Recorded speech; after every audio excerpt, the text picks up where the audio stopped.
Welcome to The State of Us. Beyond mainstream cable news and party lines, with a millennial and a boomer, The State of Us pushes past the noise and uncovers all the issues that matter. Here's your host, Justin T. Weller. With millions of positive test results across the nation, hundreds of thousands of people that have succumbed to COVID-19, there's no doubt that this pandemic has reshaped much of 2020 and will certainly lead into 2021. But there is new cause for hope. As we speak today, the first versions of the COVID vaccine are rolling out and injections have begun. But as this is happening, as people have some optimism, there's still a lot of questions to be answered.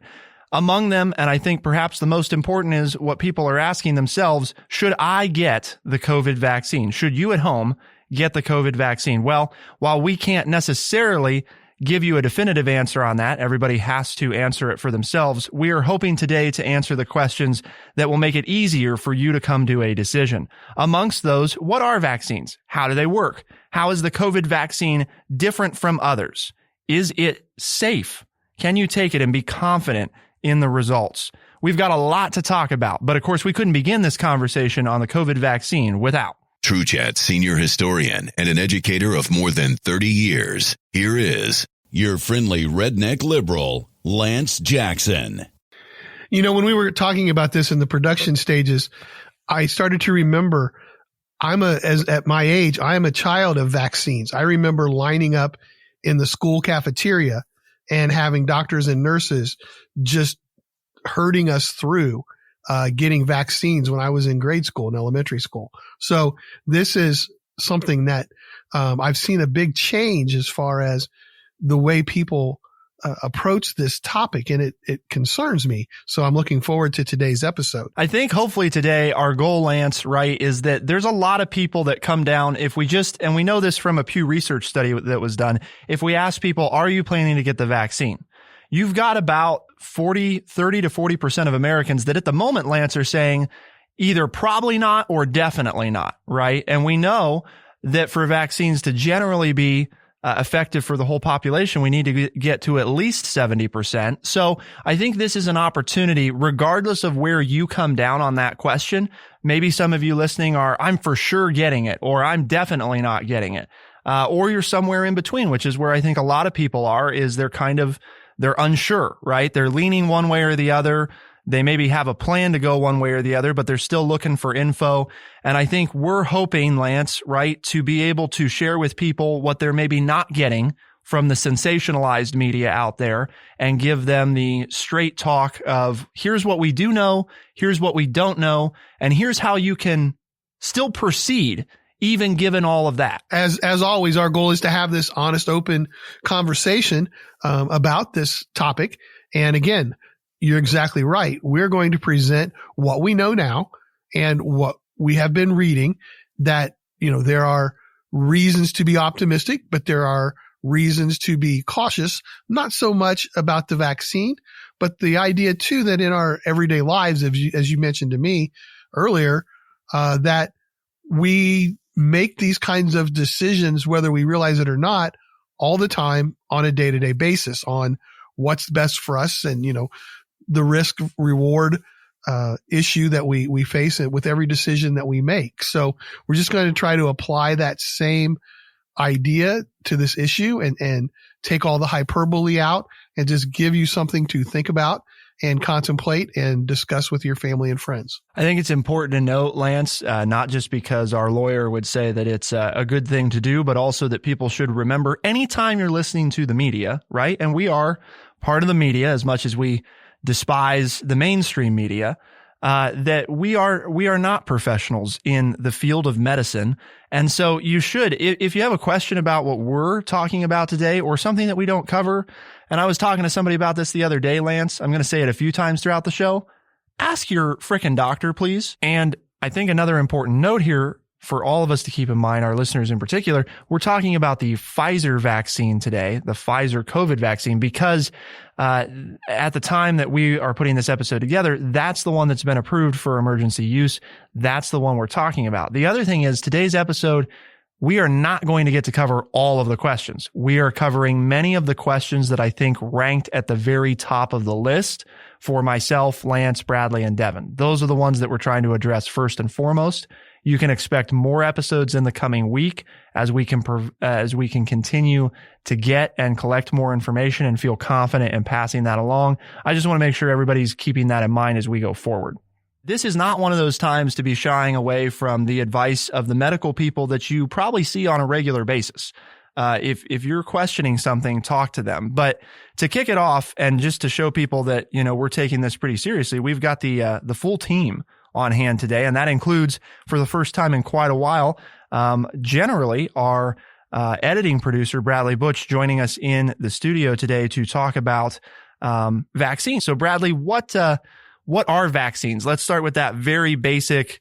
What do people need to know? What is a vaccine? Before I answer that, I want to formally introduce myself to the audience. Some of our older listeners might recognize my voice, but for our newer listeners on the show, my name is Bradley Butch. I'm the elusive editing producer that gets a shout out at the end of every show. Also, I'm studying molecular neuroscience and economics at The Ohio State University, and I have aspirations of becoming a physician one day.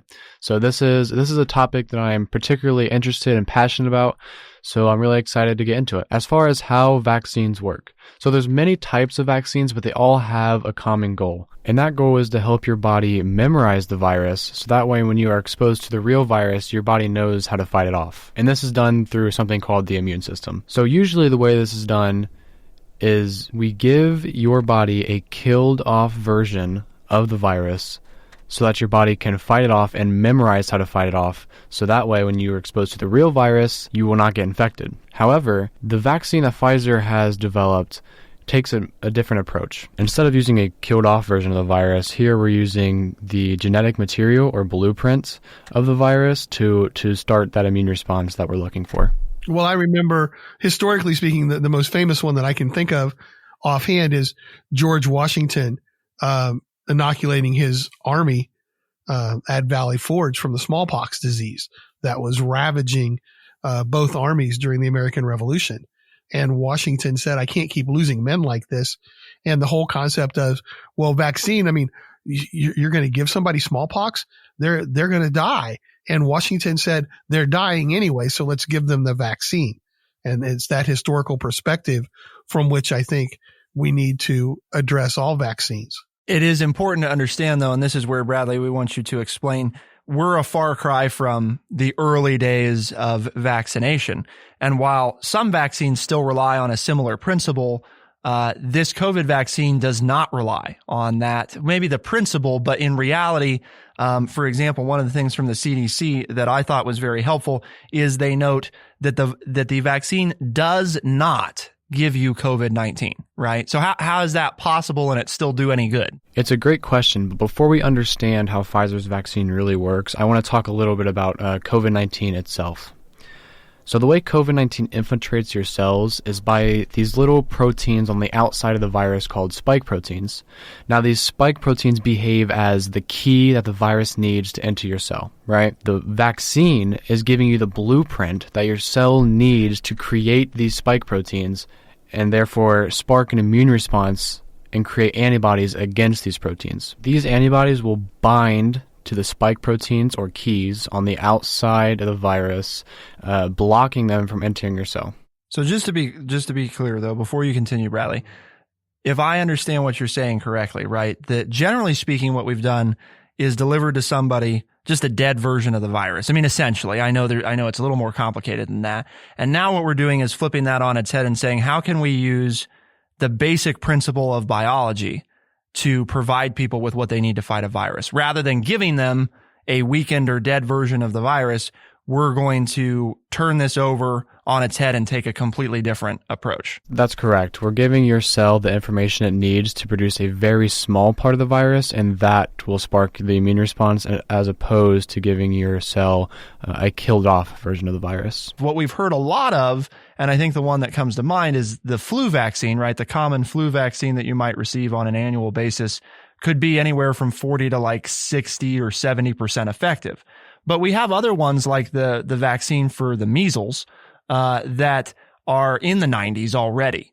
and some of them that approach 100%. So I think, and Bradley, maybe, you've heard more on this, but I think that part of the reason that this is important to understand is this is the first time that a vaccine like this is being made broadly available to the public. From my understanding, they looked at going the more traditional route, but they weren't seeing any early indications of success with this virus. In other words, the challenge was we're not seeing it working like we would expect it to under regular circumstances. But hey, we have this other thing that's been in development for quite some time.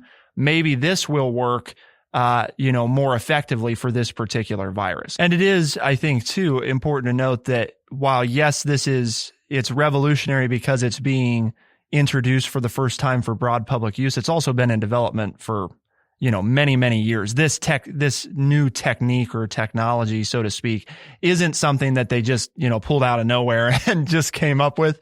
They're testing it because I think when you think about it at the basic level, it makes a lot of sense. If we could give you a, quote unquote, weakened or dead version versus just giving you the information you need, why not give you the information you need as opposed to going that route? So, but it also, Bradley, right, this contributes to when people wonder about, well, why does it have to be stored at such a low temperature? It's because it's inherently there's more likely to be stuff that goes wrong with it if it's not stored properly. Exactly. And this is one of the reasons why the mRNA vaccines haven't taken off earlier, is because scientists were trying to find a way to deliver the mRNA to your cells without it breaking down first. And there's actually good reason for mRNA to break down, because if you think about it, mRNA turns into protein, right? And after mRNA turns into a protein, it has served its purpose and the body knows to then get rid of it. Because in a typical body process, this would be something that we would discard. Correct. After it serves its purpose, it would be discarded. Right. So that's why there's this, once you thaw it, you have a window where it has to be administered. Otherwise, it's useless. So that's part of the understanding, I think, the logistical challenge that we're going to talk about coming up. But we've still got more questions to answer. For example, why was this vaccine approved, right? Why did the FDA say we're authorizing this for emergency use? How safe is it? Because I think that's a big question that people want to know too. We're going to look at those questions and more to come. Keep it here on The State of Us, and we'll be right back.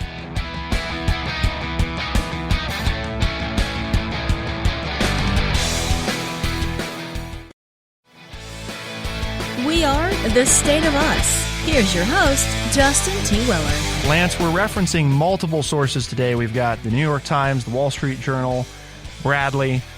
We've got the lineup of information, the CDC, lots of sources. And that's part of, I think, speaks to what we're trying to do, which is provide people information that generally is out there and available, but maybe hasn't been consolidated into a single place. We've talked a lot about the basics of vaccines themselves and also how the COVID vaccine is different. But what made the ultimate decision for the FDA to move forward with this emergency approval? Well, part of the testing process is late stage testing. And what Pfizer has been able to report from the independent testing is that 94 participants out of nearly 44,000 people have gotten sick with COVID-19. Okay, so these are, 44,000 people randomly given either the placebo or the real vaccine. And then you're measuring to see, well, how many people actually get sick with COVID, right? And that's generally how then they are able to extract, this is the efficacy rate, right? That 95, 96% that we're hearing about.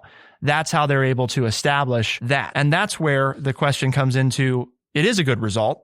And this article, if you guys want to take a look at it, the Food and Drug Administration had set a bar of 50% efficacy for vaccine makers who wanted emergency authorization. The other item is it safe? Well, and here's where, Lance, I just want you to take a minute and tell our listeners what you told me, right? Well, and I think that's where the concern comes from most people, is that it hasn't had the testing that previous vaccines have had, but now you have to weigh that against the fact that how much longer do you want to stay away from your loved ones or risk your loved ones' health by bringing the disease to them? But that also comes into, as you pointed out, Lance, who is going to get it and when, because it's not just about, right? I mean, even if all four of us today that are, part of this show raise our hand and say, yep, we're ready, we'll take it, that doesn't mean that we can just have it either. There is a plan from the CDC, a target of, here's the 4 groups that they've come up with, right? The first to get the vaccine, this month, December of 2020, they're hoping to get 20 million people vaccinated. And what makes up that 21 million are the 24 million highest priority individuals. And the way that they've designated those per the CDC, 21 million healthcare personnel, 3 million long-term care facility residents. Now, keep in mind though, right? We just said 20 million is the target for this month, but there's 24 million of those people that need it. That's less than 10% of the population of the United States. And to your previous thing, talking about the side effects, how many of us, and I'm raising my hand here, take drugs to help keep us alive that we are, if we read the side of the bottle, have some really horrible side effects, yet we continue to take them because we trust our doctors, and our doctors say, well, if you don't take this, your life's going to be shortened immensely. The benefits outweigh the risks. Exactly. So, and that's kind of the way that I see this with a vaccine, is that, okay, so maybe there are some things that could happen, or maybe 5% of the people are going to go ahead and get it anyway. But what's my risk if I don't get it? And my doctor, very frankly, because he knows me, he looked at me and said, well, if you don't get it and you get COVID, the risk of you dying is very great. And Lance, that what you were saying made me think of this really important item for people to understand, right? Which is the idea that getting the vaccine is not just about you will not get COVID then. It's also the idea that if you get COVID, it reduces your risks of it being fatal, and the time period for which it causes you issues are all reduced as a result of getting the vaccine. Because it's the same principle, as Bradley was talking before, it's the same idea of, if you go up against a team in sports, right, and you've never played them before, and you don't know much about them, it's anybody's guess what's going to happen, right? But if it's a team that you've played and the roster's the same, and you have the game film, and you can analyze all of that, you have a much better chance of winning. It's not guaranteed that you'll win, right? It's never guaranteed, but you have a much better opportunity to win if you have that data. And that's what I think that's the kind of the way to think about the vaccine, right? Is that it's the data that you need to be able to effectively have a chance at fighting this, to improve your odds.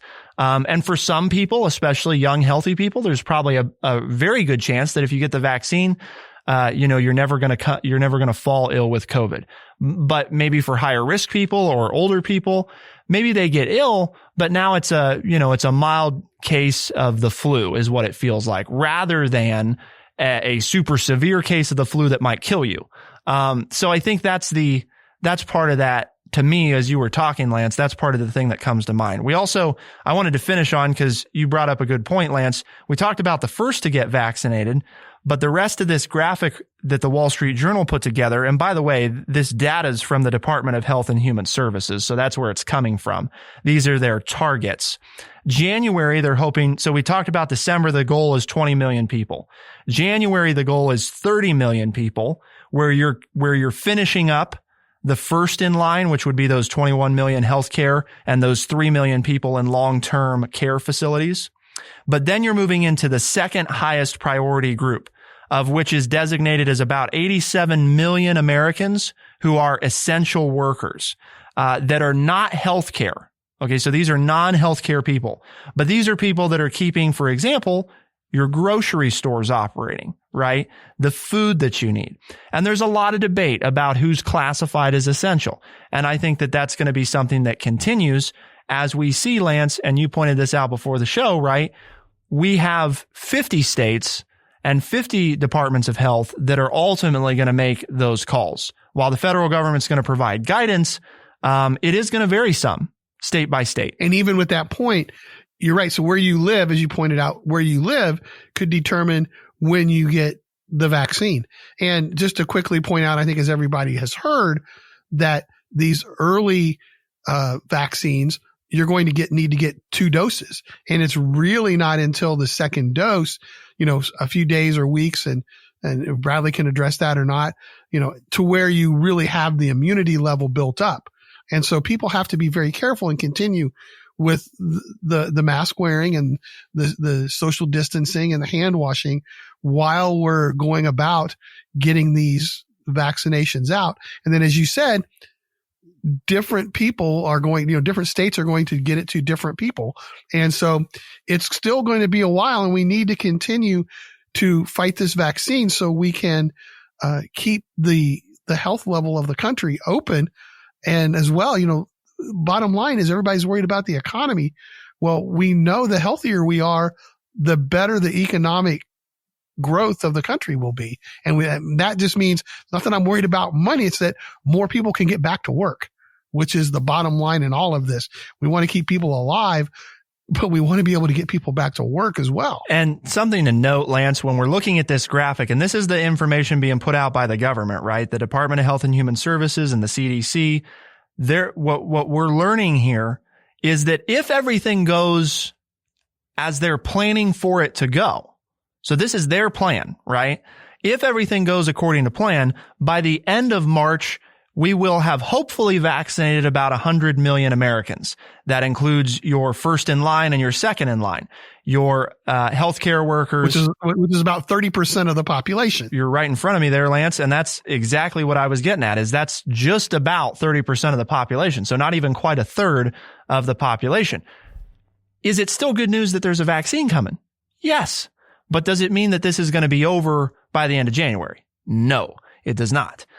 Because then even after March, right? So starting in April, beyond March, you've got the third highest priority group, which is the Lances of the world, right? Those adults with high risk medical conditions, of which there are about 100 million that have been identified by the CDC. That's their, these are your high risk group, 100 million of them outside of the ones that we already mentioned.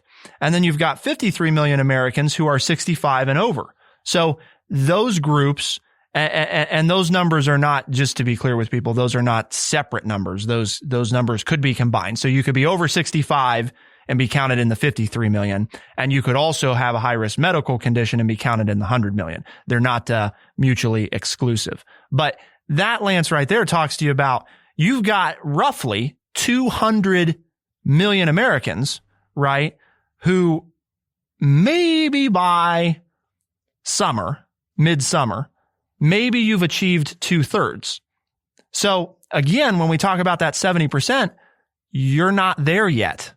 And different experts say different things. I'm not saying that that's for sure the one size fits all, but you're not there yet by midsummer. And those are based on the estimates that are being put out by our government, the CDC, and the Department of Health and Human Services. If things go well, right? And then, we all know how often things in our daily lives go the way we plan. I mean, and I'm not saying that as being a pessimist. I really hope things do go well, but we also have to understand, and we can't just start finger pointing and say, well, they told us that by March this would happen. No, folks, they're doing the best they can. And we have to give them as much support as we can, but who knows what will come up between now and then. I mean, I'm remembering back to the month of February and all the plans I had to travel during spring break and this summer, and COVID came up and the virus came up and it changed my plans. So we're smart to plan, but we also have to understand that not all the time when we plan does it go the way we plan it to, right? So we have to be fair to the government as well, that they've done a good job here planning to roll all of this out. But who knows what happens between now and March that could sidetrack that a little bit. Hopefully nothing, but it could. And that would be not unexpected either. We have to keep going and keep learning. And I think that's part of the idea of science. And one of the questions that we're going to conclusively answer in the next segment, can we have faith in a system, in our government, in science, and still question the system?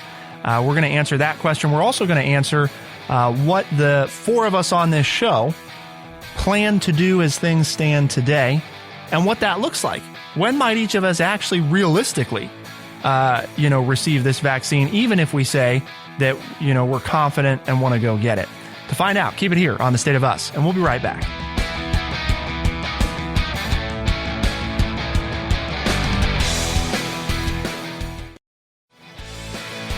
We are The State of Us. Here's your host, Justin T. Weller. In many ways, Lance, I think this is this question is a fundamental question about the state of us, right? Can we have faith in a system and still question it? Can we be optimistic and still cautious? Can we be alert but not anxious?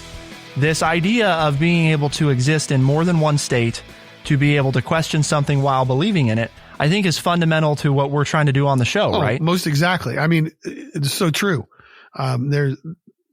I have lots of questions, and I was just writing some stuff down, and, I consider myself, as I said in the opening, a child of vaccinations. I've been vaccinated for all kinds of things, growing up. And so I understand that, but I'm thinking here, as you're talking, I'm still going to be very cautious, even if I make it. And I'm not trying to be morbid, but the reality, if I make it to the time when I can get the vaccine and I choose to get it, which I think I will, at least that's my thinking right now, not to have a spoiler alert there. But even at that point, I'm still going to continue to be very cautious until we get more information about how well this is working and what's happening in the country, because it doesn't do me any good to get that vaccine. And then, like you said, what if I can still catch the virus and pass it on to somebody else who doesn't have it yet? I mean, I would feel horrible about that. Devin, we haven't heard from you yet this episode, but somebody who's worked in healthcare, doesn't currently, but probably makes the classification as an essential worker, depending on how the state of Ohio opts to do that. And that's kind of interesting. We have quite the unique mix here on the show. And I think as people listen, we're going to find that out. But where are you at? You've listened to everything we've talked about. I'm sure that you've been thinking about it, as the prospect of a vaccine has become real. The distribution has started. What's your thought process? For me personally, I've decided that I do want to get the vaccine. And as Lance said, I'm not going to just throw all caution out the window that, since I would have the vaccine, then I can just go frolic anywhere without a mask. And my main thing is getting other people sick, that can still potentially get the virus. And it's just like the whole transmission factor. I care so much about the people around me. Other than myself, I would hate to have something happen to one of them. So I'm not going to just throw all caution out the window. I think it's a little bit better to see like what some of the side effects are that could arise that haven't been seen yet in like the first set of vaccinations, but and that could leave room for improvement later on down the line as they make more. So I mean, I'm definitely planning on getting it. It's just probably, I'm going to say like once it becomes more available to the public. Realistically, folks, here's what we have. The soonest, okay, this is important to note, the soonest that each of us could realistically get the vaccine. The only person that I know that could possibly receive it this month is my husband, who works at one of the hospitals in Ohio that has been designated as well. And Lance, maybe, I don't know, maybe one of your daughters. Her hospital came out and said where she is will be the last group of healthcare professionals to get it. Sure. So we know a couple people that could be in that first wave, that December through January-ish kind of time frame. Realistically, the first opportunity that Devin might have would be sometime in February or March of next year, followed by probably Lance sometime between April and June. And then Bradley and I are sitting all the way at the back of the line here, I think, in terms of sometime probably in July or after, realistically speaking. Unless something goes faster than it is anticipated, which could happen, but based on the projections and the plan, probably not super likely. So with that, Bradley, we've heard from Lance, we've heard from Devin. What about you? Where are you at on this? I will be taking the vaccine unless otherwise advised by my primary care physician. Now, if I contract COVID-19, I will not be in severe danger. I do fall in the low-risk group, but that does not mean I shouldn't take the vaccine because I can still carry it and transmit it to the people around me and therefore further propagate the virus. So I think that's a very important consideration to make for people like me who are in the low-risk group. Because it's not just about you in that situation. It's also about the people that you, like Lance pointed out, the people that you come in contact with, the people that you love. You want to be sensitive, and not, I think it's sensitive is maybe the wrong word. You want to be smart about, how you're interacting with them. It's not just about people's feelings. We are talking about, approaching 300,000 Americans that have succumbed to COVID-19. So it's not a theoretical that people can die of this. It's absolutely an absolute. And that's where I think you've, hopefully our listeners are sensing from all of us, there is, maybe not from Bradley, but from the rest of us, there's definitely some caution related to it, some questions, right, that remain unanswered, but still a general feeling of moving forward with it. And that's I think that's where I'm at. There's a lot of things that I still want to know, that I think we all want to know, like how does your risk of transmission change, if at all, as a result of getting the vaccine? Do I need to know that to get the vaccine? No, I don't. And I'm in a unique position, and so is Bradley. We're probably going to know a lot more about the vaccine by the time that him and I are going to get it. And that's where I think the other important thing, I kind of accepted, Lance, when all of this came out, that, yeah, this is absolutely the right order. One of the ironic things about this order is some of the people, statistically speaking, that are the most likely to transmit the virus from one person to another are the people that are last in line. And those would be your younger, low-risk individuals, are some of the people that we've also seen have the highest rates of transmission. Where on the flip side, some of the lowest rates of transmission as a result of decision-making are your healthcare workers. Yes, healthcare workers still run into that because, of course, they're also putting themselves in the highest risk situations. But in terms of what they can control about the situation, tending to be some of the most cautious individuals. So that's that interesting dynamic of, because we don't know about the protection against transmission, it wouldn't really make sense to start with your high transmissible group, because we don't know if that's going to do much for it. So just another way for people to think about it. Well, and to just answer the question you brought up at the beginning of the segment with, at the end of segment 2 about science and trusting science and those kinds of things, I can trust the science of the vaccine and go ahead and get it. But that doesn't mean that I don't still have questions that I want to watch how it's answered, because that will determine my activities as my life goes on. Just because as we find out new information, should we not adjust our life? And just because this is what science believes now, we know that science can change. And that's not a bad thing, folks. That's reality. And so we make our best decisions based on what we know now. And what we know now, I'm going to get the vaccine. But that doesn't mean all my questions are answered. And I'm going to allow science to continue to learn and to report to us and to read it, and then make adjustments as necessary with the way I live my life. But when I think about that, that doesn't seem so earth-shattering. If you think that's earth-shattering, then you need to explain that to me, because I think that's what we all do on a daily basis anyway, is we just take in the information that we have now and make the best decision possible for today. And if we get new information next week, then we change our behavior. We change what we do based on the new information. So I see this whole vaccine thing in the same light, that it is fine, to be able to trust science and still have questions that science wants the answers to as well. And we all just go ahead and do what we, is best, and then continue to get the answers as they become available. as the research is done. And as the science student, Bradley, wouldn't you say, this is my understanding, that the field of science, right, as a whole, the nature of it is to ask questions, to accept what we have good evidence of until there's evidence to the contrary. And then if you're being a good student of science or a good scientist or a good doctor, you're going to adjust your perception based on new information. It is absolutely essential that all science can be held up to the scrutiny of the scientific community and the greater public. That is the very foundational root of science, and it applies here and everywhere else. And that's where, Lance, I think, right, that's that concept that we always come back to. While, yes, we question it, that doesn't mean that we also can't move forward with something, even if there's still questions. It's like when you and I have talked about other issues that don't have anything to do with COVID or the vaccine, where we've said, look, folks, this solution we're moving forward with, because it's the one that we can agree is a good option. It's better than doing nothing, right?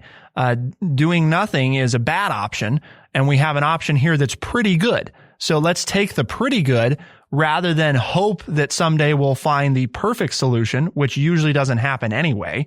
And let's make some progress. And I think that's another situation that we're in here. Doesn't mean there's not still questions. Doesn't mean that there's people that should not get the vaccine.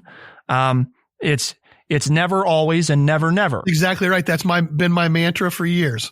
Everybody says, well, everybody, or somebody says, well, nobody. And I'm like, whoa. It's never, never, and it's never always. So, I have lived by that mantra for a long time. And hopefully, as our listeners think about that and are considering stuff, that brings us back, Lance, right, to the fundamental principles at TrueChat, and making sure that people know we've linked these resources at thestateofus.org. Please take a look at them, because I think it's important that people have the opportunity to look at this information for themselves. But first and foremost, the most important thing you're trying to answer, should you get the COVID vaccine? Who do you ask? Your doctor. Who do you ask? Your doctor. Not the internet, not the State of Us, certainly not CNN, MSNBC, Fox News, none of them. Your doctor. Ask the people who are trained to answer the question and who understand it better than Lance and I, who could barely pass high school biology. So, please think about where you're getting your information from, especially now more than ever. And Lance, I think that speaks to our mission right here at TrueChat, the company on the State of Us. We have this purpose that we're trying to achieve. Well, and that mission here at TrueChat is to educate people by providing honest, open, and respectful conversations. And as you talk to your friends about what you've heard and they are interested, tell them that they can listen anytime they want. They can find us at Spotify, Overcast, Stitcher, Apple Podcast, and everywhere podcasts are found. For the State of Us on TrueChat in Urbana, Ohio, I'm Justin T. Weller. I'm Lance Jackson. I'm Bradley Butch. And I'm Devin McCain. Thank you all very much for tuning in. And of course, to our production team who got to speak on the show today, but has work to do yet that you all will be the beneficiaries of. But it's important to thank them, our editing producer, Bradley Butch, and our recording producer, Devin McCain. All of you, our listeners, for tuning in. You're what makes it possible, as Lance has highlighted. So please do share it. Let people know. The State of Us is available as a podcast released Tuesdays and Thursdays by 4 a.m. in the Eastern Time Zone. We're also a syndicated radio show, so check your local talk station, see if they carry us. If they don't, call them up and tell them they should. Thank you all for tuning in. We'll see you next time. Be the change.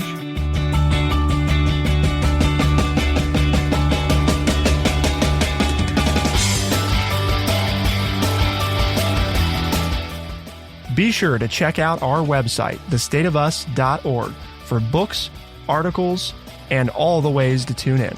thestateofus.org.